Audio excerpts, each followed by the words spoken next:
Okay, I'm looking at my notes. We're getting down. We're getting down to some other curiosities. I want to tell you that sometimes, did you ever realize when you're walking through it, maybe a strange town or in your town, that there appears to be, hold on.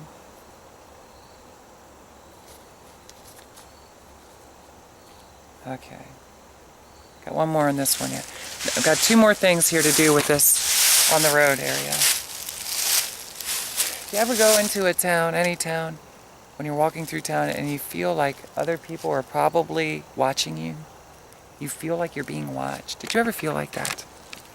Being watched. Remember I told you in other videos prior to this that when I would go sunbathing when I was a teenager, I knew I was being watched. I really did. I mean, you're thinking too high of yourself, Tracilyn. Really? People want to watch you with your clothing off? Yes. Yes, they do. They want to watch you too, believe it or not, with your clothing off. Okay? There are people that want to watch. Observers. Observers. For whatever reason, they stumble across you in the mountains. They're watching you. In the city, can that not happen too? Or in your school. Somebody's watching. Okay? When I used to go to big cities like that especially, was it my fear of everything that everybody said? Tracilyn, you don't want to go to the big city, because understand, I lived in a small city, even though this is a pretty big area and heavily populated. It's nothing like some of the big cities that I've been to. Manhattan, New York. Have you ever been there? Okay. It's an amazing experience. Buildings are so big and tall. There's so much stuff going on that you have to ignite your senses. You have to be aware of your surroundings. I'm realizing that no matter where you are, even with me being here in the woods, I have to. Because at any given time, I could be being targeted, watched. Who knows? Who knows what other people are up to? Are they just looking at me? You know? Are they just watching me? I don't know. But that used to happen to me sometimes when I go into big cities. And I would see, sometimes, from what I remember, black cars, dark cars. This was starting to be a manifestation process that I realized was occurring more and more. Especially after my Rhode Island incident. Was this a group of guys, maybe, do you think? Or maybe, was I bringing it up in my head? I mean, let's step outside. Understand, I'm not accusing that there's a group of individuals anywhere. Please make that clear. What about in my head? What if I'm starting to create something? I'm creating my world. And right now, Tracilyn wants to be the helpless lady, business lady, in a dark world where people are hunting her down.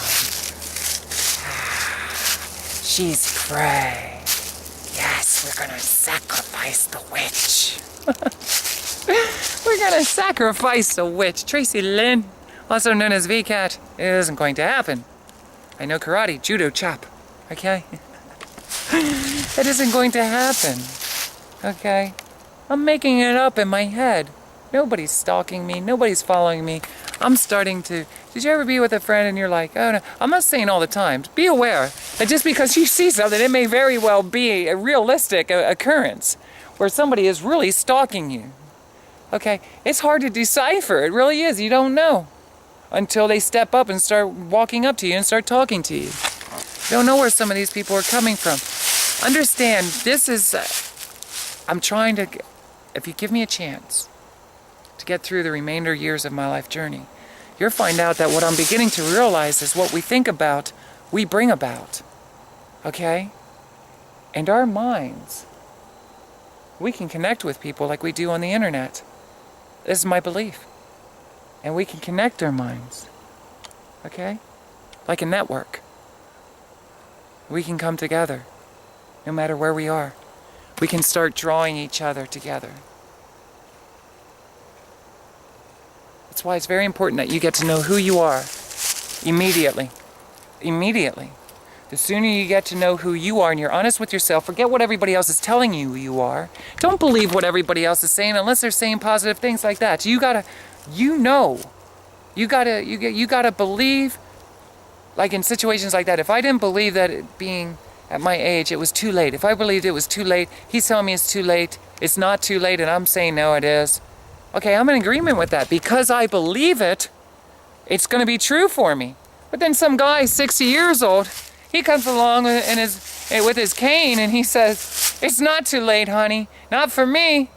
And next thing you know, he's up on stage, and he's playing his blues guitar. You know, he's sitting there, and he's playing. See, it's not too late for me. I'm playing. It's not too late. It's not too late. Let's get that clear. But here's the thing. Whatever we come to agreement and believe in ourselves is going to be true for our lives. It might not be true for the persons next to us. Okay? Because he made a very good point. Look at Rolling Stones. If they thought they were too old, too late, they were has-beens instead of already happening now, then that's the way it would have been. Wherever they'd be, their vacation homes or whatever. Maybe working at a fast food chain, flipping burgers or something. If that's what he believed. If Mick Jagger believed that no more can I be a rock and roll star, I ought to be back here bagging groceries, okay, for the rest of my life. Well, then guess what? There's a good chance that people would have been laughing at him because they knew that he had other talents that he could have been using, okay? That's all, you know, because something happened to him and he started believing that's what he could do. And I'm not saying there's anything wrong with that. I bagged groceries for over a year and I loved it. I loved it. It was for that season of my life, okay? So understand, I also worked at fast food restaurants. I told you Long John Silver's was the first place I ever worked at, okay? I think it was. It might have been the second job, but I think it's the first, okay? I still to this day get confused with the masonry job and in that. I think I started off with Long John Silver's and then I went to the masonry job, but I'm not sure. I'd have to really think hard about that. Because it's the data. It's saved data in my head. You have saved data in your head. Okay? One more occurrence while being on the road. One time I was in Boston. I've never felt so low in all my life. And I remember talking and communicating with some different people on the internet and on the phone. They want me to come off the road. It's time to come off. It was good for a season. Okay? I had fun for a season. But in all honesty, that's all it was meant for. Really, it was. I don't do that stuff now. I love to play. I pretend. I can pretend to be a stripper, you know, a dancer. Whatever. For whoever. Okay? I like to pretend. But will I go do it for an occupation anymore? No. Music for me. Music and sharing my life story. And all the playtime is to be with my friends to play. How's that? I want to play with my friends differently now that I'm an adult. And that I love who I am. And so on and so forth. But during that time, I remember sleeping. And something woke me up. What it was, I don't know. Was it myself? And I remember that I was kind of like almost traumatized because I really didn't know what to do with my life at that time. I was so confused with everything that I'd been experiencing up to that point. And can I tell you that I heard a voice telling me, you can do this. You can do this. Come home. Go home. You can do this. And it was a voice that I heard. It sounded like a lady's voice. An amazing voice.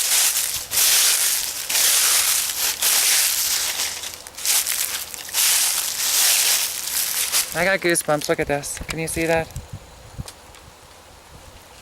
You find out that later on, as I started recording my Nebraska CD, there was a point when I was recording downtown Philadelphia, and I talked there. She said, the last chorus, isn't it amazing what people do when they hurt? And instantly I had a flashback of me in that hotel room in Boston. And I remember I heard a voice, and I sat down and I started to cry. I recognized my voice, and what I'm saying to you right now is it was like it was my higher self. And I know this is too far-fetched right now. You're going too far ahead, Tracilyn. But can I tell you, right now, it was like my higher voice was going up to me in Boston and saying, come home and do what you were called to do in your life. Do what you want to do in your heart. Do it. It was like somehow, my future self came to my present self and said, you can do this. You know, be strong. I don't remember every word that was said to me. But I know it said you could do this. Come on. I probably have it written in an email that I sent to somebody because I told them, you know, do you believe in stuff like this? Was it an angel that was visiting me? Do you ever feel that way? You're sleeping and all of a sudden you hear something encouraging you to do something, but you feel so weak, and that's the voice you've been needing to hear? Maybe we have this built into us, is what I'm beginning to wonder. That was my voice. That was my voice. I didn't know whose voice it was at the time, but let me tell you, during this recording, I recognized it and I instantly remembered that situation. Okay? There was something in my conscience. Maybe. Maybe. I don't know. Maybe it was my future self that came back to get me. Could be a lot that we're missing out on. Let's share our various occurrences and ideas, possibilities. For anybody who's visited my other YouTube page, Tracilyn Michael, or if you visit my website down here, tracilyn.com, you can go on and you can see, or maybe down here, if you look into About underneath this video, there should be a bunch of links. Make it a lot easier. You can click onto my Facebook page, get to know who I am a little bit, or connect with me, talk to me, share some stories. I'm busy a lot making videos and working on the music, but can I tell you something else too? You can check out my other YouTube page and you will find out that there's some crazy stories on there. Okay? And people wonder, is this stuff real? Is this real, Tracilyn? Are you lying to me about this stuff? This sounds far-fetched. You must have been working on this script your whole entire life. Maybe I was. Maybe, just maybe, I'm creating a life for me that is like a movie. And I'm the star. Okay? Maybe. Possibility. But I highly doubt it. Even I couldn't think this stuff up. Really, I couldn't think this stuff up. This stuff happened to me. Maybe I am in a movie. Sometimes I think I'm in a movie now. I could be. I'm inside here. Hi. Anybody can you pull me out? Can you pull me out, please? Please, grab my hand. Grab my hand. Here, right here, grab my hand. Right here, my thumb. Please, help me. Here I am. I'm still here. I can't get out. And they wonder, what happened to you when you really went down to Tennessee? Is that real? Can I tell you something? Desperation occurs in one person's mind. Their idea of a better life. They want a better life. They want a better life. They need a better life. Let's face it. I need a better life. I need a healthier life. Healthier life. I need to connect with people that have similar passions like mine. Okay? We don't have to be identical in our ways of thinking, but we need similar passions. Okay? And I can go into a whole lot of details about relationships and the importance of these things, but I have to connect with people with common interests, because let's face it, I have nothing against people who love to be on their computer and play video games, and maybe academically, or they're studying to be a lawyer and stuff like that. And I'm not saying you can't be friends with all walks of life, but the reality of it is, a lot of my life, my struggle was because I wasn't connecting with other people with similar passions. I love to role play, okay? Well, the people around me, they might not be into it. And I'm not saying that people who are into these other things can't also have similar passions, but more so than not, I have found myself that I'm kind of the weirdo because a lot of the people around me aren't into the kinds of arts that I am. Okay, they don't want to pretend. They think pretending should be for children. Okay, let me tell you something. Pretending isn't for children, it's for all people. Okay, I love to pretend a lot. And yes, I did add it into my own life. That's what I do. I start living a role and it becomes that. I became an exotic, dancer. I became somebody who role plays, you find out how I tapped in my spanking fetish, all kinds of crazy things. My diaper fetish. So a lot of people wonder about my trip down to Nashville and Memphis and going down to Mississippi with the killer. Can I tell you something? Just like I was sharing with you about making a ritual and burning the pot, I didn't know what else to do. I gotta tell you, I was desperate. Desperation. V-Cat was desperate. Tracilyn was desperate. Okay. Tracilyn. So I wrote a song called Gypsy Sworn about it, about that occurrence. Okay? Everything that I went through, I said, I don't know what else to do. But some of the greatest musicians in all the world, they sold their soul for rock and roll. Did you ever hear that? They sold their soul for rock and roll. Where's my soul at? Do I gotta go down to the pawn shop and trade my soul in for rock and roll? I didn't know what to do. Where do you trade your soul in? I can't find the devil. Or was that the devil in New Jersey who was trying to attack me or kiss me? Like that girl did in my neighborhood. I don't know. Maybe he was. But I'll tell you, he could have been a little nicer about it. I don't know if he was or not.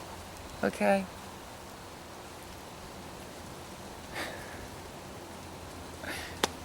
So what I did is I took these songs, the most precious songs to me at the time, the ones that had the most meaning to me. Okay? And I went down to Memphis and Nashville, to Johnny Cash's grave, to Elvis Presley's home in Graceland. I went to Carl Perkins, and even the Killer. And let me tell you, it's an amazing experience that I had. I don't remember if it was before I had a spiritual encounter in Graceland, or if this was after. Okay? Because I think I told you in some other videos that I struggled with my depression, feeling like an outcast. I was very suicidal throughout my life. And at some point, I was going down to Mexico to get a poison to eliminate myself. And someday I'm hoping that I can share that with you. And I ended up going up to Graceland, and I got a hotel right across the street from there, basically. And I had everything all set up.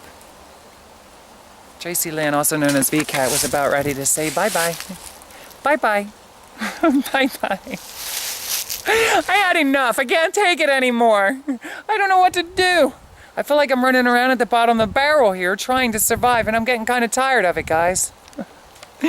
So you know what?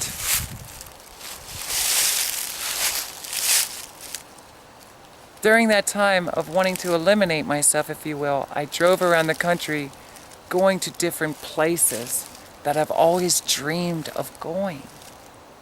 Do you ever get like that? There's so many places you want to see. One of the places was Graceland for me. I loved Elvis ever since my youth.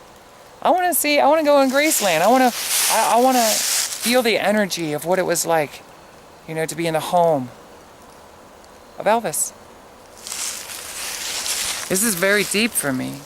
I see my battery's kind of running a little bit low. I may have to pick up a little bit later today, but I don't want to get too heavy about this right now. Someday I'm hoping to share more details about this. But can I tell you that I walked through that whole mansion, you know, as I'm seeking for answers.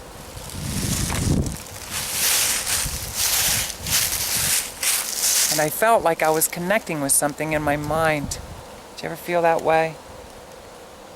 Like in a sense that you could feel that that person that once lived was speaking to you somehow, some way. It's probably my own thoughts, you know, probably.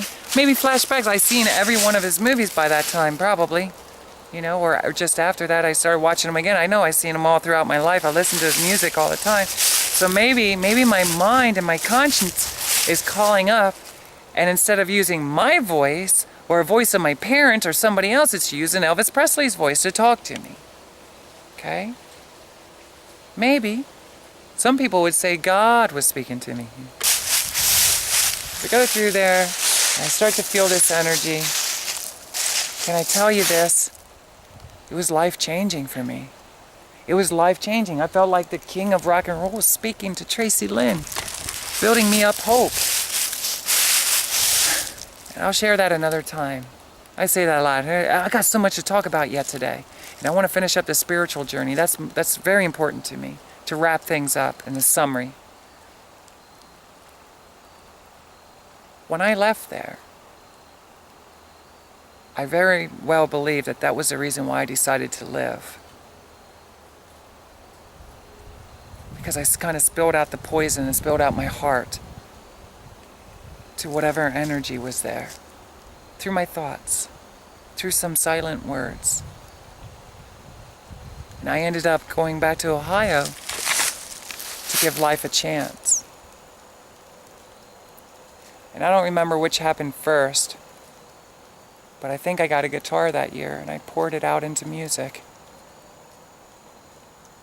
I think I have to study. I have to study and think back a little bit. Right now, I'm kind of getting distracted because I wanted to talk about some other things, but it's very important for me before I share this next story that you know that I already had a spiritual occurrence, what I perceived as being one, in Graceland up to that time.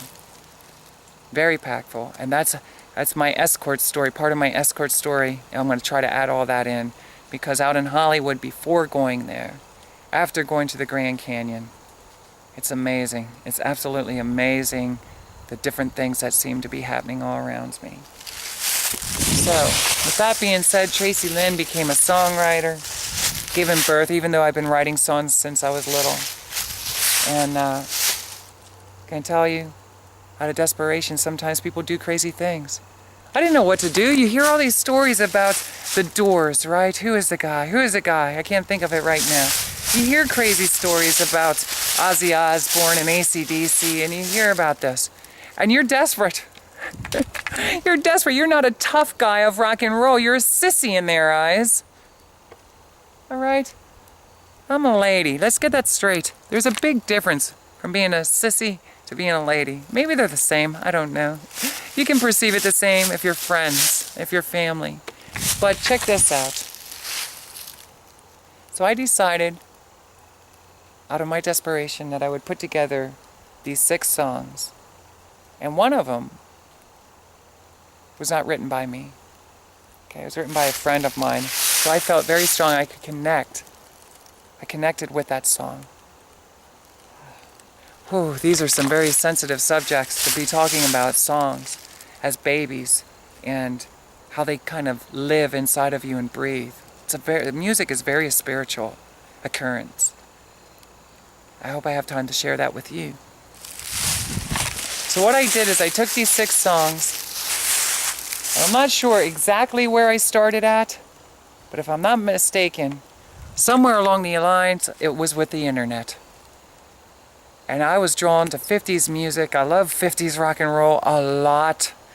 And Elvis is, of course, the really big one. I may have been watching a whole lot of his movies. But what I ended up doing is I put together this plan that if I could visit the sites, the locations of the $1 Million Quartet and do my own ritual, that I would somehow become whatever that was. Become to my better life. Okay? The life that I desired my whole life. You know, play my music, travel around the world. You know? Maybe. So, I always wanted to record my music. That's very important to me, and I didn't want to just record it in a boom box. You know, I didn't want to just record. I know nowadays we can make it right on our, you're saying on our computer, Tracilyn, just do it. A lot of people would say, why not on your software? Just get software and do it. You can do your, I don't want to do it like that. I'm old school, and I wanted to do it at that time. At that time, notice I changed. Give me a chance to share my story. I changed. At that time, I wanted to do it in the studio, and I wanted the finest musicians in all the world to be a part of it. You know, I can't do everything, and I feel that the music was worthy of it. Do you ever feel so desperate to have your song recorded? And you've seen movies like Airheads, was it Adam Sandler? You know, you see this stuff, so is this stuff influencing you? You're hearing about how they sold their soul to the devil, or like the Johnny or whatever his name was from Crossroads. You know, he went out there in the dirt. Did you ever want to just go out in the middle of Mississippi at the crossroads, wherever they are, and you want to just play your guitar and make a deal with the devil? That's me. I want to go make a deal with the devil. That's how desperate I am. That's how desperate I am. Okay? I'm tired of being beaten down. I'm tired of this life. I want a better life, whatever that is. I want to have the best voice in all the world. Not in comparing to other people. For me. The best voice for me. I don't want to have the best voice in the entire world. I want to have the best voice for me. And I want to tour around the world. And I want to do what I love to do. I want to do what all my heroes done. You know, I want to do what Bon Jovi did. I want to do what Madonna did. I want to do what my... See, do you see how this is? I want to do what Elvis did. I don't want to be... Let me tell you something. I don't want to be them. Absolutely not. Let me tell you something. I've come to the place in life where I really love Tracilyn. But I want to do what these other guys did. I don't know why. Did you ever want to do something? You have no idea why you want to do it, but it's driving you crazy. Well, that's me. I used to come out here to the mountains and pretend that there was 30,000, 50,000 people out there. And we're rocking and rolling to Tracilyn, also known as VCAT songs. Why? I don't know. I don't know, but I fantasize about this stuff day and night. You know, and I would put on my lingerie sometimes, or my outfits. And I would fantasize about stuff like that. I won't go into too much detail, but let me just say that I wanted to do what I saw on television. I saw concerts. I want to do what they're doing. You know? That's all I want to do for the rest of my life. I seen Axl Rose and Guns N' Roses and Duff, Slash. I seen these guys when they were together. They appeared to at least be getting along a little. Guys, I love you. I love you. I wish you guys wouldn't fight. And let me tell you, I'll never forget that stuff as long as I live. And I wanted to do that. I want to do what Tom Kiefer's doing, you know? Cinderella.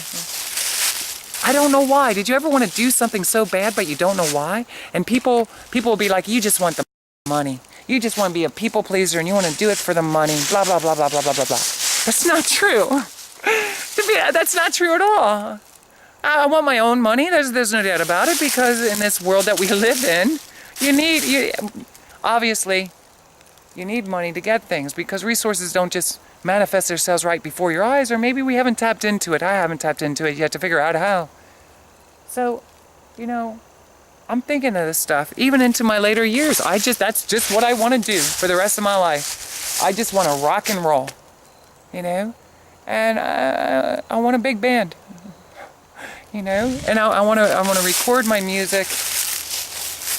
And that's all I want to do, just over and over again. I just want to keep recording music and touring, record music and tour, record music and tour, record music. Do I really want it? These guys, if they come across it, will probably say, you have no idea what you're saying, Tracilyn. You don't want it. You don't want it. You do not want this life. They could be thinking that, you know? Is it what they're thinking about? Are they focusing on the negatives, or are they perceiving the negatives? Or are they focusing on the positives? Stay focused on the positive, please.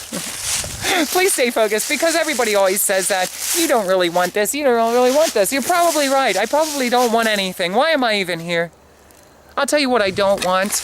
I don't want to be doing something that isn't in alignment with my heart. I'm all about music. I love music. People are passionate about music, but I'm telling you, I'm consumed with it. I love it. It's everything. It's who I am. I am music. I am music. Okay. So out of desperation, what I do is I get these 6 songs together. The last one my friend wrote in Ohio. And I go down, I think it was Johnny Cash's Grave First. And of course I made a video. Made a video of me down there. It was very close. Basically, I spilled out my heart to John and June. And can I tell you, I laid down the guitar at the feet, very similar to that of the video that's on my other YouTube page. Check it out, Folsom Prison Blues. I did a new version of that. I didn't really care for how I looked in the video. It's just such a shame that it turned out the way it did, but, you know, I love Johnny Cash. I love Johnny Cash a lot. Probably from Walk the Line. Is that why?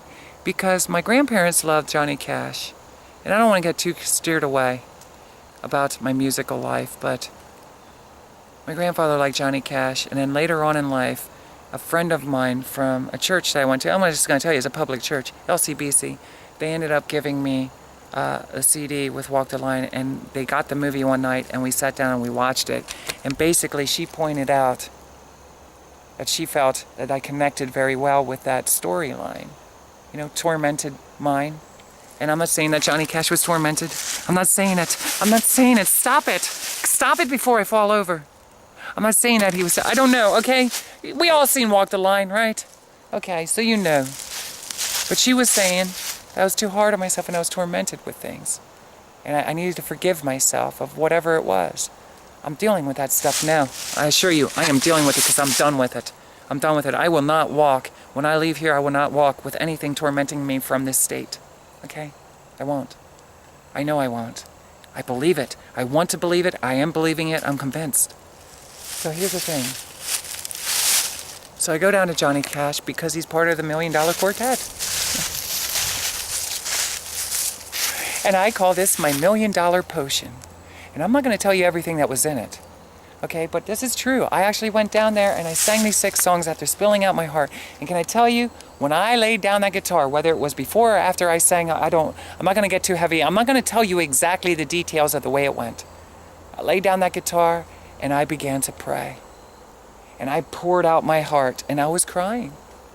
And can I tell you that I felt the wind pick up and it went across the strings of my guitar, and I had this instant sensation that Johnny Cash, the energy that was there, like he was trying to let me know, I know you're here, Tracilyn. I hear you. I feel you. I'm going to help you. Everything is going to be okay. It wasn't long after that, there used to be a small flag that was placed at the foot of his grave, and that's the flag that went across. At the head of June Carter was little chimes. You ever see those chimes? A ding, ding, ding, ding. People have them in their out porches or what have you outside. And they were butterflies. Right at the head of her, you know, to the left. She's actually placed beside him, to his left. And at the top of the grave, by her left side of the head, was butterfly chimes. And they started to play, and I felt like, you know, like can I just say, without going, I don't want to get too much into this, but can I say right now I don't. Right now I don't. I'm running low on battery. I felt like they heard my story. You know, I spilled out my heart.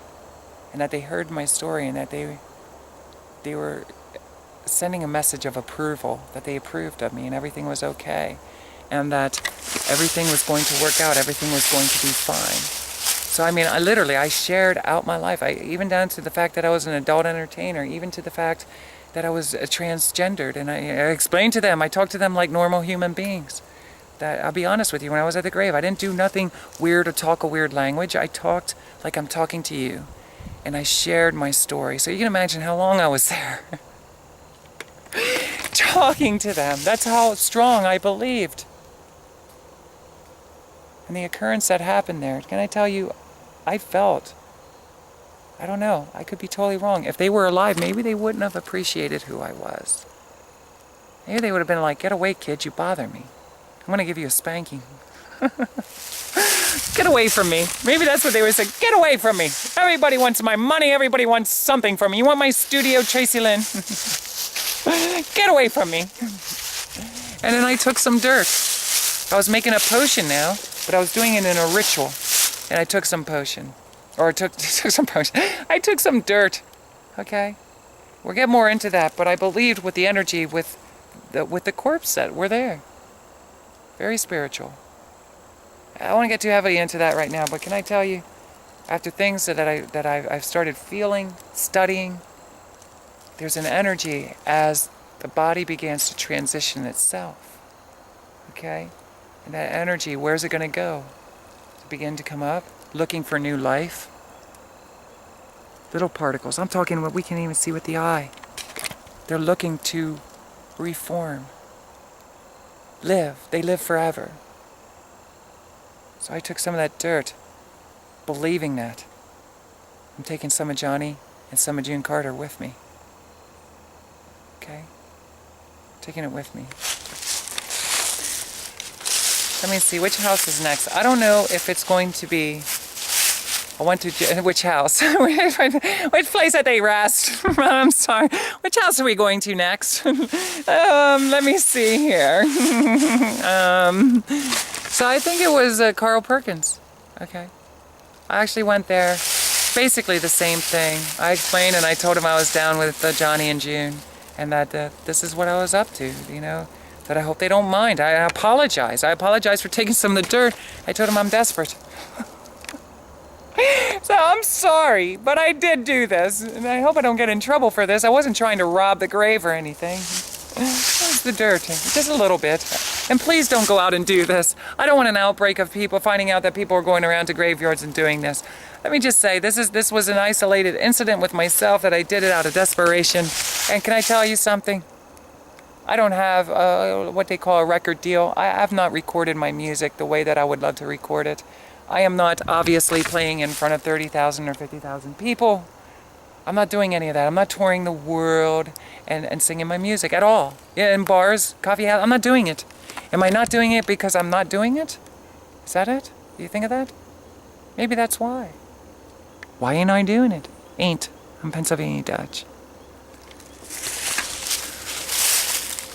So, here we go. End up going there to Carl Perkins, pretty much the same. It is true, I actually took it wasn't a real flower. It was kind of like an artificial flower, if you ever saw one of those. Kind of took one, put it in my hair, and it took off after sharing my story. Did the same 6 songs. I can't remember too much if anything happened there. I just remember feeling like I was being watched. And I was aware of my surroundings around me. It seemed a little bit brighter. Okay? All I can say is I felt this energy. Eventually I went over to Graceland. Don't do this. Don't do this. And I went through, and wherever I saw a little fuzz in the house, started collecting some of them. Now understand, Carl Perkins is in kind of a concrete. Okay, I forget what they call them, but it's more in concrete.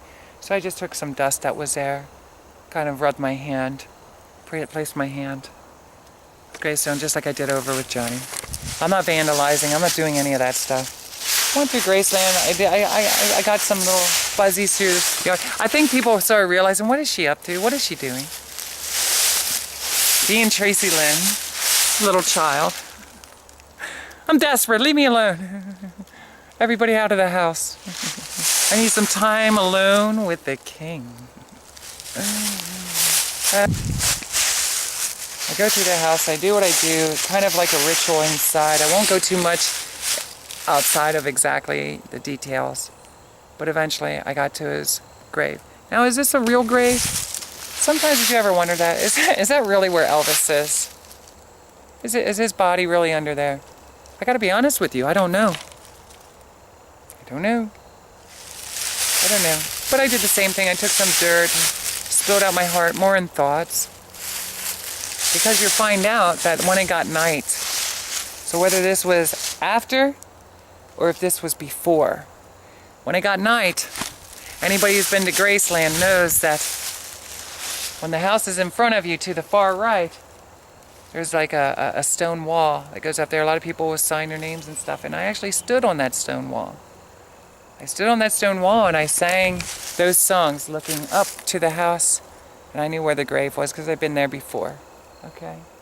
Spilling out my heart to Elvis. Elvis, you got to help me. Why am I crying out to him? Didn't he pass away? Listen, didn't he transition on? Why is Tracilyn crying out to Elvis? Okay? Did I lose my mind? Am I desperate to have a better life of some sort? You gotta help me. Please, I don't know what else to do. So why am I crying out to Elvis? What's gonna happen? I'll tell you what did happen. Above my head, for anybody who's there, they know I'm not lying. There is electrical wires of some sort that go above. And there was a spark, there was a current. You know, I can't really make the sound, but it was definitely electricity. Kind of like a bumblebee. I think it was, but I'm not 100% sure. And it didn't happen once, it happened twice. And it happened during a time that I was saying stuff, which I'm not going to go in a whole lot about what I said and things. But I kind of made up my own ritual. Okay? Then after that, people wonder, are your words that powerful, Tracilyn, that you can actually open up doors? And can I tell you, I don't know if I went to Sun Studio before this happened or Sun Studio after. Because I'm going to say some pretty weird things right now that are going to be so mind-blowing. You're going to wonder, is this true? Is this really true, Tracilyn? You're in the middle of the woods. Why ain't you in town? Why ain't nobody around you right now? Are you afraid that people are going to laugh at you? I hope they do. It's up for you to decide whether or not what I share is true. Okay? I'm going to share it with you.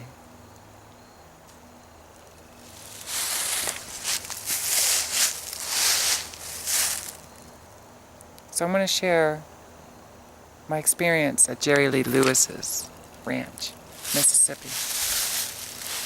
You got to understand, this was an amazing experience on its own. I would not change this for anything in the world. It was a great time in my life. My desperation drove me to do crazy things. Literally, it drove me in my car to do crazy things.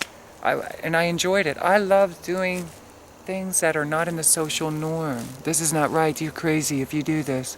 We're always told you're crazy if you do something like this. And every time I'd done something that was crazy, when I did it, I loved it. I never had so much fun in all my life. Understand, this was a very fun experience. My time of desperation. And I kind of walked along outside. This is very public, open. I won't say where it is. You can look it up online, learn more about Jerry Lee Lewis Ranch. I think used to give tours. I don't know. So anyway, my desperation, there's one more left. One more, and he's alive. He's alive. So I go there, and there's a wall that you can sit in front of a camera, because I guess it's wired into the house. They can see who's pulling up at the gate. They can open the gate, come in, go out, stuff like that. So I'm standing up. Imagine if you were sitting in there drinking a cup of coffee, and you look up to your television monitor, and there is this crazy person singing their songs. Jerry, you gotta help me, buddy. I don't know what else to do. I'm on your monitor now. I can't get out of here. I'm stuck. So here the thing is I'm sitting in front of his camera and I'm singing the songs. And then I said a prayer, and I'm going to say that I'm not going to tell you everything that was said. It's not important. It's not as important as the fact that I'm sharing with you this story, that I did something this crazy. Maybe you did. Did you ever do something crazy like this? This is pretty crazy, isn't it? But mark my words. I said, God, you say that if I believe that all things are possible, and that the power of my words can open up doors, then I, right now, am believing that somehow, some way, by the time I'm done with this song, my belief is so firm that the gates to this door, or these gates right here beside me, over here, will open at any time. Notice I wanted to give it a window. I didn't say when I'm done. I didn't say at the first verse. I didn't say at the second verse. I said at any time that is right for you, open it by the time the song is done. Can I tell you, I poured my heart out. And I'm waiting for this door to open. Come on now, I sang 2 words. I sang 3 words. Come on, the door has to open here. Open, open, open. Because I was afraid, can I be honest with you? I was afraid that if the door didn't open, that all my faith, everything I believed in, was going to be destroyed. Isn't that crazy? The door has to open. This is how desperate I am. The door has to open. If it doesn't, then everything is going to be destroyed in my life. Can I tell you something? When I finished that song, just as I put down my head, the doors opened up. Do you believe that? Just after I sang 6 songs. Plus I'm wasting time here talking to God about opening the doors, right? Wham! And I looked over here. It was his personal assistant. I don't know if they're related or not. But she used the door thingy, you know, click, click. And the doors opened up. That was that God. Hi, God. God, I want to meet you. God. I didn't know what to expect. I didn't know. I was kind of scared. And she kind of looked up and kind of chuckled. You know, and I don't want to go a whole lot into this, but basically I was nervous and I tried to get down. When I did, I guess I had my car there because I kind of jumped up on the hood and then jumped from the hood up onto the wall. So nobody was getting in or out unless I got down into my car and moved it. Okay, you are not, Jerry, if you come out, you are not going anywhere, okay? If you're in your limousine or whatever you're in 4-wheel drive. This is a 4-wheel drive truck like Bigfoot. He's like, I'm coming out whether you like it or not, Tracilyn. I'm going to drive right over your car. Then drive right over your car, V-Cat. Get out of my way. I got a show to do and you're holding me up. So she pulls in. She actually has a really good sense of humor about it. She's laughing. And I remember her telling me, I don't know if I said this, when I got down off the wall, my nervousness, my guitar knocked out, I think it was a brick, a stone, something. I'm sorry, Jerry.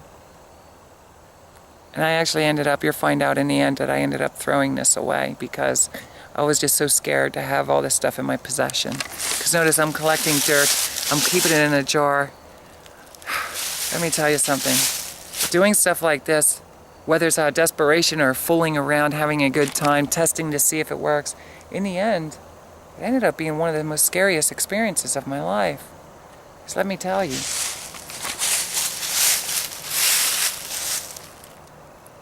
So she tells me, she says, you do know that Jerry's a little older now, don't you? She didn't know. What are you watching? You know, she evidently understands the power of the mind a little bit clearer than I do at that time. And I just expressed my passion to want to meet him. I understood the position. He's tired. He just got done touring. All that other stuff. So you know what I asked her? I said, is it possible for me to get a lock of hair?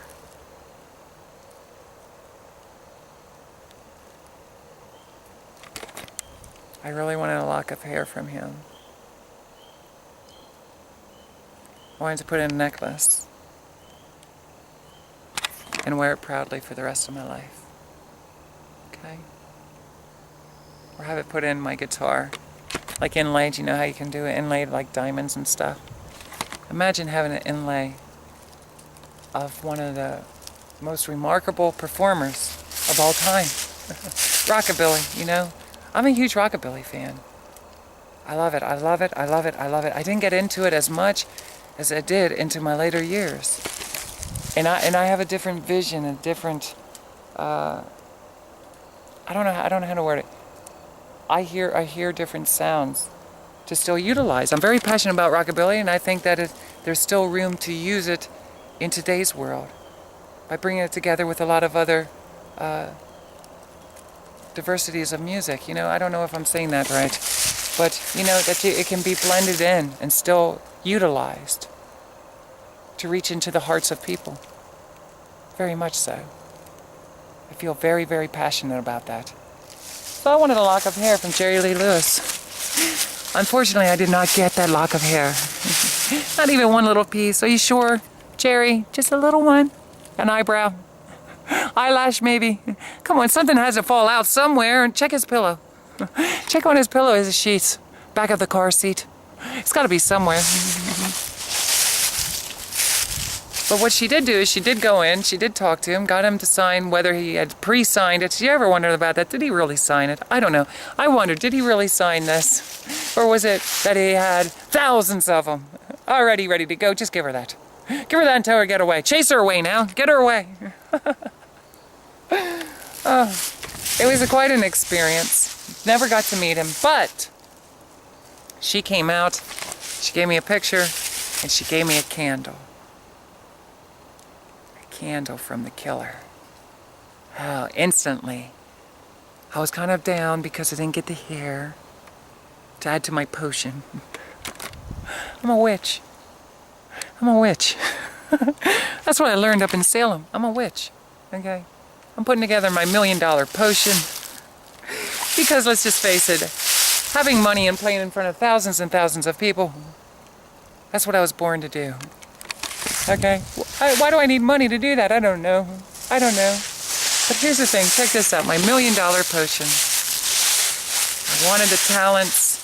And I believe that I'm going to be able to get all these energy particles through the dirt. So I went around the front fence of where he lived, thinking, well, did he walk here at one time? And I'm kind of picking up, because this stuff, believe it or not, falls off of us.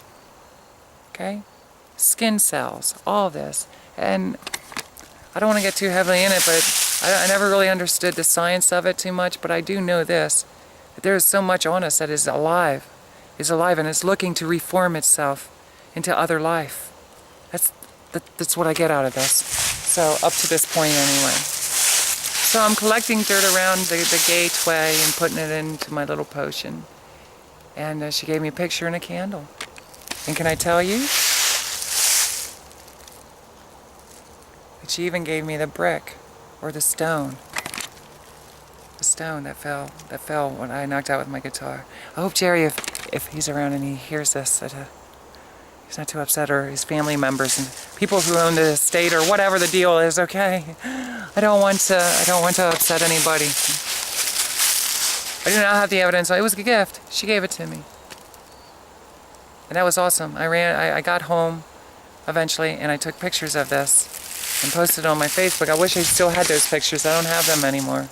I was very proud of that. Just the fact that I got to meet her, and I asked her.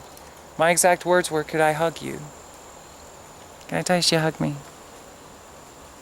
Thank you. She hugged me. That meant a lot to me, especially with what I was going through at that time.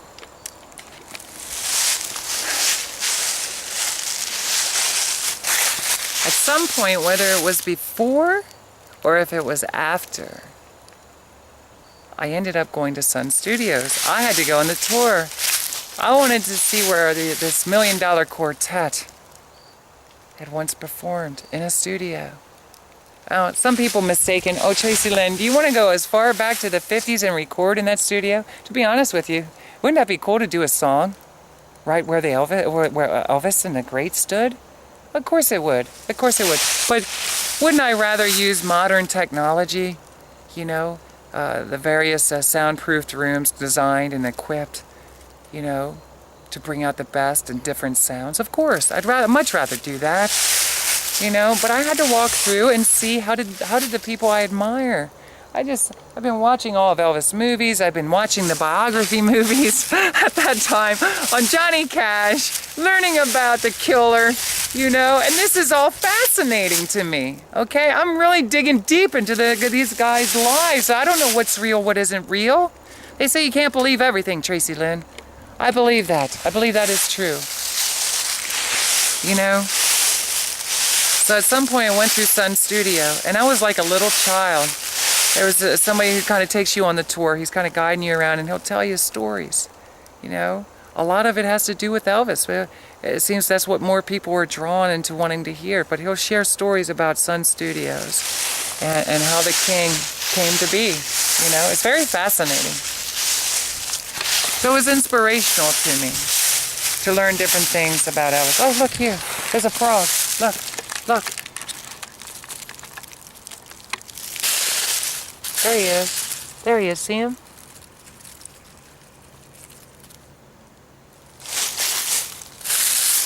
There he is. See him? There he is.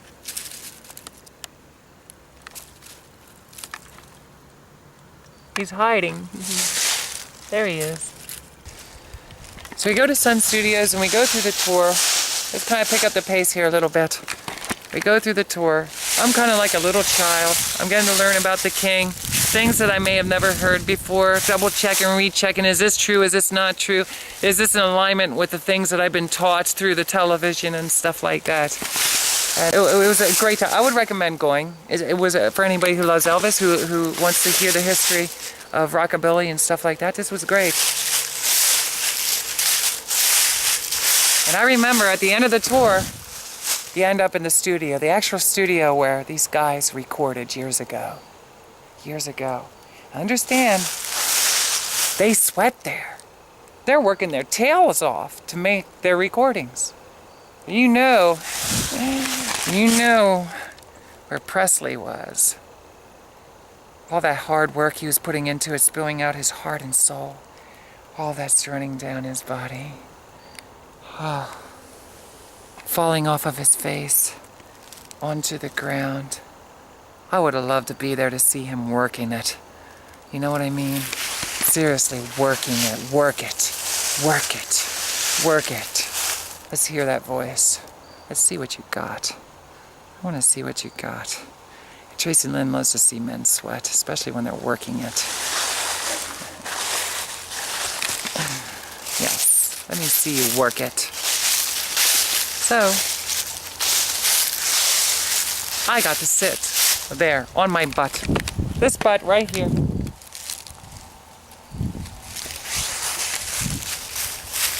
Got to sit where Elvis stood. Sing.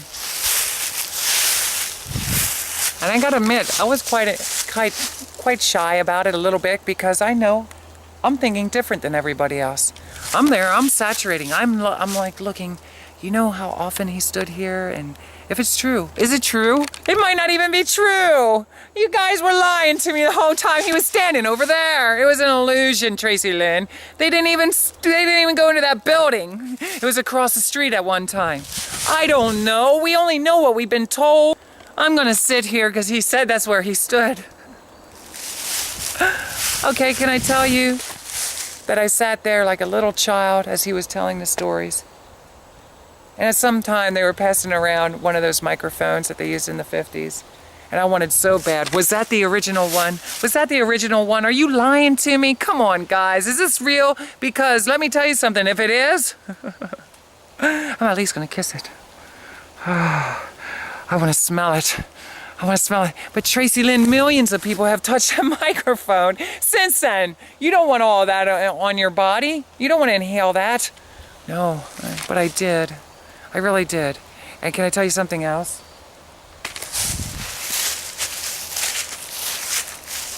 I finally couldn't resist. I had to kiss the floor. I had to.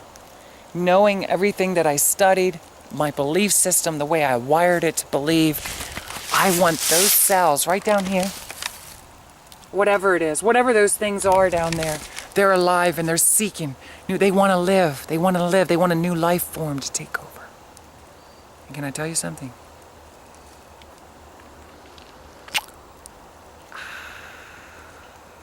Foggy now, isn't it? Things are a little bit foggier. There you go. I kissed it. I kissed the floor. But Tracilyn, how many people walked over that? That's disgusting.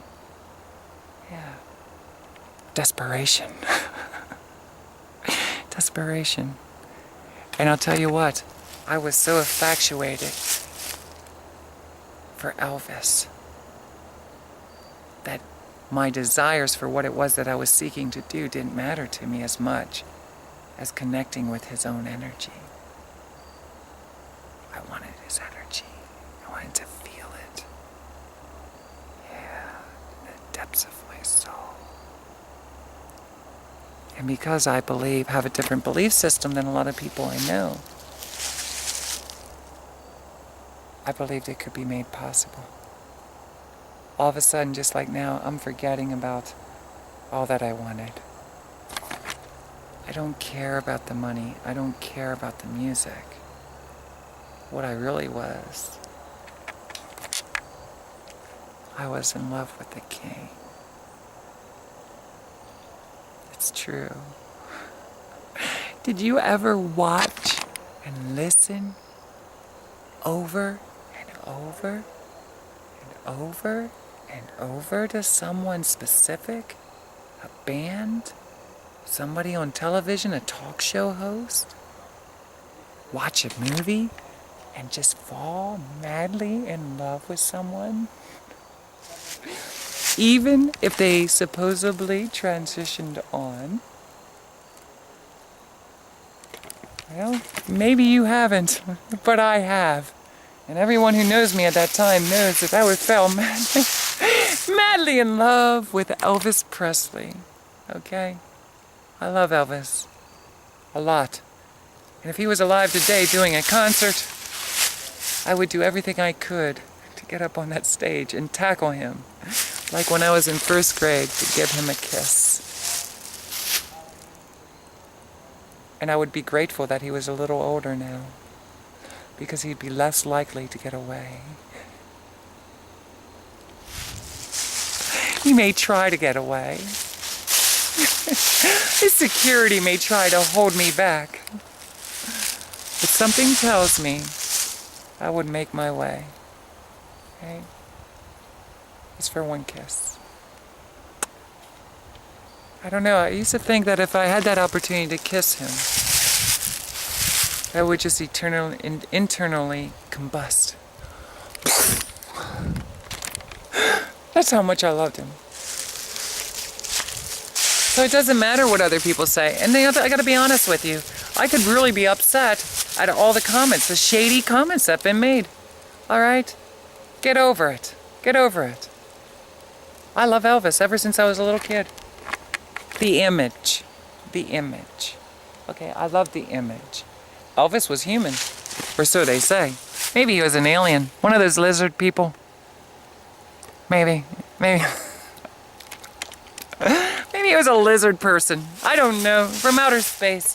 It doesn't matter. Can I be honest with you? It doesn't matter. Because it was his spirit, it was his energy that I was strongly attracted to. It wasn't even his overall look.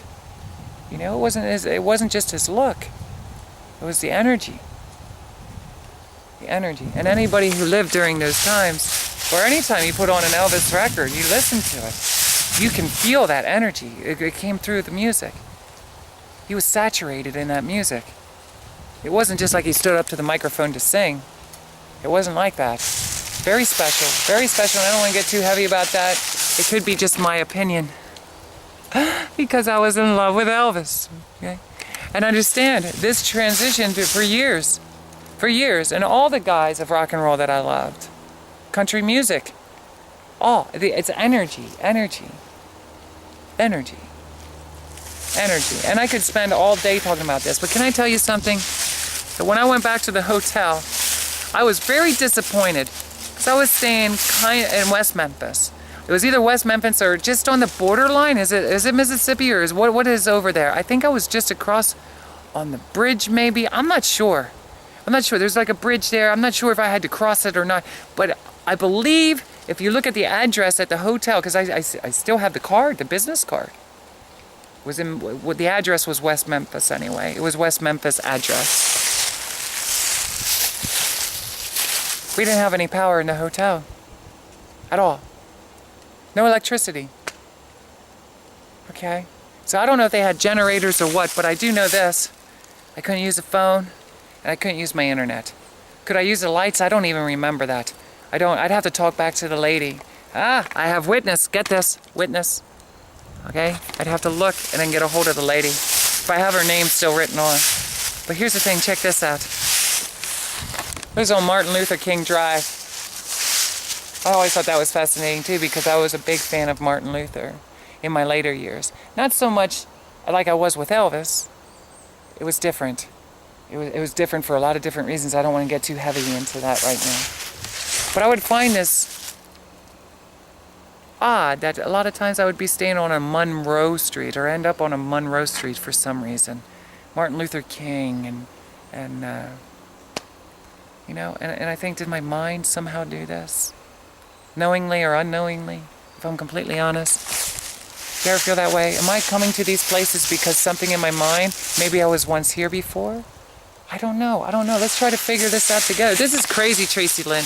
You kiss the floor. What are you getting at? Well, I went back to my hotel, and can I tell you, in West Memphis, I remember as soon as I walked in, she told me, she said, honey, you're not going to have internet or your phone's not going to work. We don't have power here. I'm really sorry about this. And she didn't know how long it was going to be. She did not know how long this was going to be, okay? And I remember I was kind of disgusted because I was getting ready to head out that night. Maybe then I was going down to Mississippi. I'm not sure. But can I tell you, I was kind of, when I'm traveling like that, I really need my resources. I don't like to be on the internet or on the computer for anybody who knows me. It's just me. But I have to get on there. I have to plan out my trip. And I got to get going now for whatever reason. This was very important to me. My adrenaline's already pumped because I'm going around and collecting dirt from people who are supposedly dead's grave sites. Is it really their grave sites? I don't know. I gotta be honest with you. I don't know. I don't know if Elvis is really there. How do I know that that's Johnny Cash? Am I gonna dig him up and find out? Should I check it out? Please don't do that. I don't recommend doing that. I'm just saying, how do I know? How can I verify? Do I gotta dig him up and then take a thumbprint? Run it with the FBI? Can you tell me this is Johnny Cash? What in the world would he say? Tracilyn, you lost your mind. You're coming with me. Yes, I lost my mind. I was desperate. I was madly in love with Elvis. I want to marry him. You know? Elvis, come back. Come back. Use me. Use me. Whatever that means. You know, people turn to Jesus as king, and I gotta say, I turn to Elvis as king. I'm all about music. And I'm really insulted by anybody who thinks anything different, but that's okay. Think what you want to think. I'm all about music. I don't want to care about material things. I don't want to care about, you know, a lot of stuff. I want to look good, a lot of costumes maybe. You know, I want to be in the company of people I love, but gotta be honest, I want music. It's all about music to me. That's all I want to do. I just want to play my music. Well, then why are you doing this, Tracilyn? Because I am. You'll find out as we go on. So can I tell you something? I woke up the next day, and I walked out, and I told her, I said, did you guys ever get this figured out? What's going on here? Now, understand, this happened around 12, 1 o'clock. I'm not 100% sure what time it was. I'm thinking it was like around dinner time. By the time I got back to the hotel, this is probably 4:30, 5:30 p.m. I'm not clear on all the times, okay? I'd really have to use my mind to think back. But I do remember, I think they had breakfast. They had a small breakfast available, so, you know, I'm eating probably cereal or something, you know, at that time. Maybe a fruit, apples, oranges, something. And all of a sudden, something started scratching my head because I heard something in conversation, and I never read newspapers. I just don't. It's not an interest of mine, that's all. Sometimes I will, very rarely. And I don't know if I picked it up or what the deal was. But at some point, people were talking. And all of a sudden, I stopped and I started thinking back. What time of day did this happen? Because this is quite a few hours later now. So I really don't know. People ask me, they say, well, how long was the power off? Do you know exactly? No, I don't. Okay, smarty. I don't know. I say when I'm talking to people, it was almost an entire day. Was it 16 hours? Was it 18 hours? Ooh, that would be scary, wouldn't it? 18 hours. Okay, from the time these lips kissed the ground. Okay, I don't know. I don't know exactly. It was around 16 hours. Okay, 18 hours. I say about almost a day. And get this, while we're talking, we're feeding off this. I told her, I said, what time of day did this happen? Because I heard a conversation going on. She said this happened approximately around the time that I would have been at the studio. And between there, it had to be sometime around noonish to 1:30ish. Okay? 1:30ish. It had to be within that general time. From what I remember, reflecting back. And I used to have this stuff written down. And I used to have files on a hard drive. I used to have. I don't have this anymore. All I have is this lady's hopefully name on the back of this card, if she's still around, to verify. Or I tell people, you know what, if you don't believe me, Call West Memphis. Call the power company. Hey, did you ever have a situation where all of West Memphis lost its power? Where that happens all the time here. I don't know if it happens all the time there. I'm just saying, does it? Does it happen all the time? Is this a normal occurrence? Because I've never experienced this throughout my whole life. I don't want to keep riding on about this. But I started talking about it with her, and they were engaged in a conversation with other people. And she's like, honey, put that down. Put that down. I can't believe that you can actually use the testimony that you were in Sun Studio, kiss the floor where Elvis stood, and all West, I mean, we're putting this together. Are we putting this together? Are we putting this together? We're putting together, I'm going to tell you what we're putting together. We're putting together that Tracilyn, her love, her passion for music, for Elvis Presley, for desperation, all that energy that was inside of me, whatever I was willing to do, I got down on my knees, shaming myself in front of the entire room filled with people. And I gave it a kiss.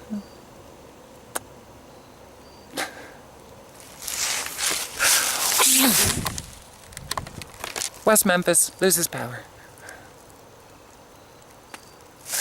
And that's a true story. And that's a true story. Now, is it because I kissed? Some people ask me, do you really think that? You've got to be crazy. I don't know what to think. Remember, we're talking about the possibilities.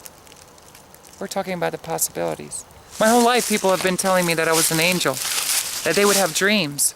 And I was an angel in that dream, and I told them that I was here. And they would always tell me that this God had a great purpose for my life. You know, going to use me for something very powerful when the time is right. That's what my mother always said. Whether or not that's true, I don't know.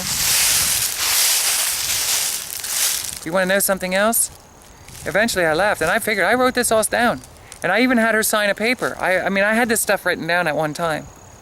But remember, throughout my life journey, I also got very negative, and I started throwing things away. All this stuff that I collected, I ended up throwing away. I think I still have the business card, and I did have a hard drive. Unfortunately, I can't get this stuff off the hard drive. We tried. I had other people try to get it off. Can't get it off. But I also had pictures of stuff from Jerry Lee Lewis. All that stuff I ended up throwing away.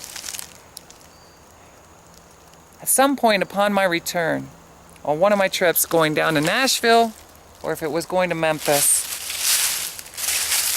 two things happened. What did I do with the potion? You want to know what I did with the potion? Is that important? I ate it. I ate it. No, I didn't eat it. I didn't eat it. I kept that potion for a long time. Went with me wherever I went. I locked it away. I really believed. I believed so hard. And I can't remember if I used a candle for a ritual. I did use a candle for like a ritual. But I got to be honest with you. As far as the potion, I opened it up after 6 months, a year, somewhere in there. I opened up the container I had it in, and can I tell you? There was a crown of thorns. There was a crown of thorns. Out of, I don't know what it was. Ask a scientist maybe. Maybe they would know. You know, was it like mold of some sort? I don't know what it was. Like a little grass. Somehow this grew. And it looked like a crown of thorns. That's what I called it. And I tell you what, when I opened that, the hairs, not the goosebumps, hairs stood up on my arm because this was weird. And I inhaled it.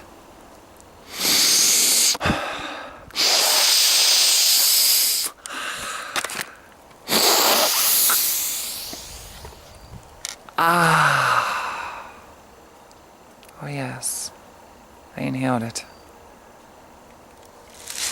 After that, I was so freaked out because I had dreams. Different things happened. Was it real? Was it not real? Was it necessary for me to tell you the details of that? Maybe some of this I'll delete.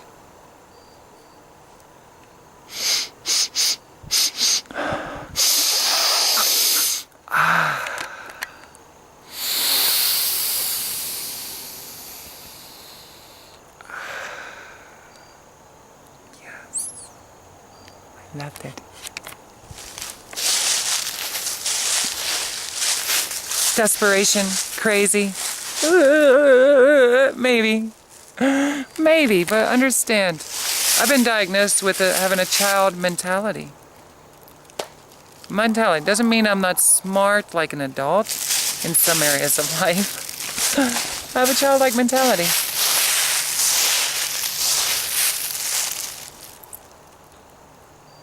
Some people even told me I was too spirited. You know, there's a little girl living inside of me.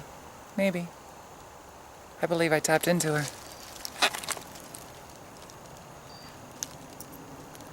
Oh, here's the thing. Check this out. Whether it was after a trip from Nashville, or if it was a trip to Memphis, at some point, there was bolts of lightning that came down. I remember sitting up instantly. Did you ever hear a lightning? Remember, if you look back on Lafayette Street, I was running one day, and all of a sudden I froze, and I fell down. I wasn't struck by a bolt of lightning. It was the electrical current that formed all around.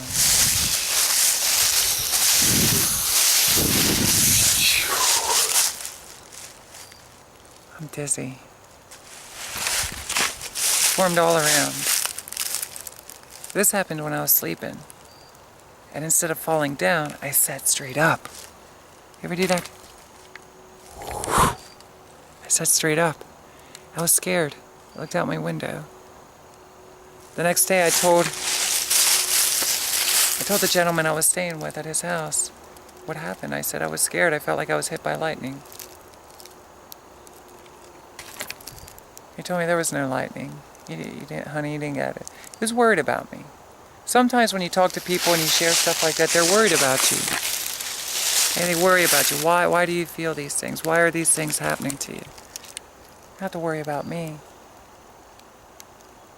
I know what I'm experiencing. It's real. But how it's formed, I don't know. Is it within the mind? So to summarize this story, I ended up going on a road trip. I packed my stuff up, got in my car a day or two later, because I was getting ready to head out anyway, come back to Pennsylvania for a visit. And the next door neighbor, he came up to me and said, "Hey, did you guys have any damage from the lightning yesterday?" My friend's telling me, he's making fun of me. There was no lightning. No, there was no lightning. Was there any damage to your house, to your car? It's pretty big. So I said, no. I said, did you see it? Did you hear it? Were you around when it was? He said, that I'm here doing work on this house next door to us. Next door to where I was. He said, come here, I want to show you. So I went out back and on the tree. It was a lot bigger than this tree. There ain't no big trees here. And the tree down here. Wow, did you see that frog? Look at that guy. We gotta get this frog. That scared me. There he is. Look how big he is. I just made him wet himself. Look at that. Look how big he is. Oh my goodness. Wow, that was a big frog. There's a lot of frogs back here. Wow. So right here at the tree, okay, but this was a huge tree. A bolt of lightning struck. Okay, and you can see the whole way up the tree. Like a burn. Did you ever see a tree that's been hit by lightning and it still stands? It has like a burn mark going up. It wasn't one tree, it was two trees. And those trees, if I'm not mistaken, at least one of them still stands and they still have the burn mark, okay? What the deal was with that, I don't know. Why did the lightning hit there? Okay, but I remember seeing that, and I remember, was it the flash? Did it scare me? Did it stun me? Did it shock me in the middle of the night? Is that what made me sit up? Because I felt like something was happening to me. I could be totally wrong. Understand, when I'm sharing with you this stuff, I don't know, just like with the Sun Studios.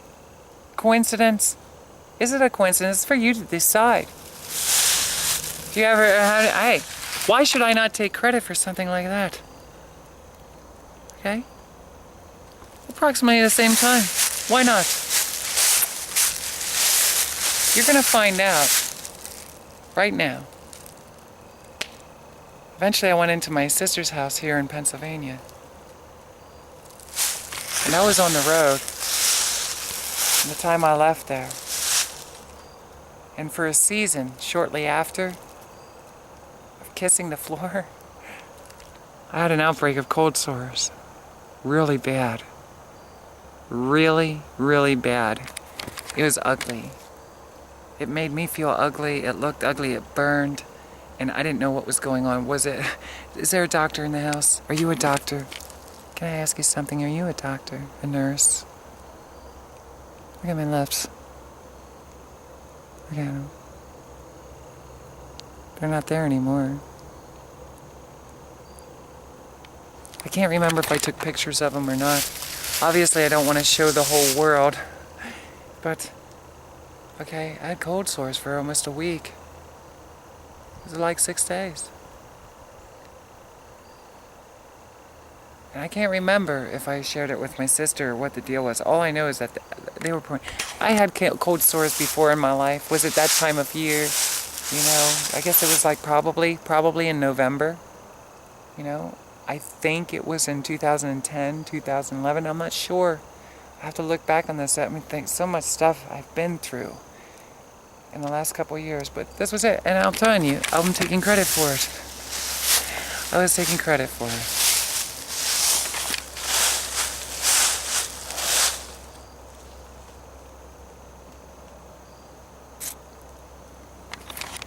I'm thinking. I'm starting to get tired, hungry. What do I want to eat? Probably going to go back and I'm going to download some of this information, grab a bite to eat, and then I'm going to come back here, somewhere in this local area. I want to record more. I want to wrap things up. The spiritual videos. I just want you to think about what I've been talking about. Do you have any stories like I've been sharing with you? I mean, I could go on and on and on. Can I tell you, I'm realizing I just don't have the time, the quality time to break down each one and to analyze it right now. So as I'm beginning to speak and share a lot, and I'm bouncing all over the place, that what I'm getting at in the end is it because of all the images in the world that we're exposed to, all the words that we hear. We're taught English. If you're in America, you speak English. If you talk in another country, you talk within that region, whatever it is, language that they learn. We're taught these things. Does hi mean hi? Really? And if hi means hi in English, does hi mean hi in all languages? I don't know. You might be laughing and saying, well, of course it does, Tracilyn. No, we say hola, you know? Hola. Hola means hi. Who says hola means hi? Where did this start from? I mean, you can really think deep about this stuff. But can I just say that we're taught absolutely everything. And there's a lot of stuff that there are going to be people sometimes that are going to tell you, it's okay, it's all right. But it might not be okay or all right. Okay? I often wonder, again, if those roaches are on their back and they're kicking their little legs, it's okay for humans, but it's not okay for them. Okay? And I know a lot of you guys are probably like, get over that, Tracilyn, get over it, get over it, get over it. I am over it. I am over it. But what I'm saying is, we have to open up our minds to the possibilities. We cannot go through this life journey believing that everything that is told to us is true, number one. And number two, everything that we are told is true, period. That means right. Told is true, number one. What am I saying here? We have to take time to really reanalyze everything that we've been taught. We have to get inside our hearts and understand that as I'm sharing this stuff with the spiritual journey, let me just clear this up. I'm going to probably remove a lot of that. Let me just say that as I'm getting ready to wrap up this session, and I'll come back a little bit later to wrap things up, can I just tell you, the only reason that I'm sharing this stuff and humiliating myself by doing that maybe with some people is simply because I care. There's somebody else out there like me that probably is going through similar things throughout their life journey. They don't have people to talk to. Now, thank goodness we have the internet. We can connect with each other. It's okay to have questions. It's okay to share with your friends about ghost stories, things that could have happened, could not have happened. But what I'm asking is what is causing these things to occur? What do you think? Does it matter to you? Maybe you're saying, this doesn't matter to me. What are you getting at, Tracilyn? I thought this is about your life journey. It is. And that's why I'm going to turn this off right now. Go grab a bite to eat. And I'm going to come back fully loaded. And I'm going to wrap it up because not only do I want to share some of the other things, I don't have time to discuss a whole lot of other things. And as deep as I want to, trust me, I want to get deep into some of the details of things that I've learned. I want to share with you about my dog, and I have other things to share, and I want it done this week. I want to wrap it up this week. Okay? Up till 2009. That's important to me. So I love you. Don't forget to check out my website down here, tracilyn.com. Subscribe to my YouTube channel. Want to hear some more crazy stories? In the About section underneath this video off the YouTube page, you will find out that I have a personal website, which I just said, and also Facebook. Connect with me on Facebook. I'm in Pennsylvania now, but I'm getting ready to head out. Okay. And this is my life story. Crazy stuff. Crazy stuff.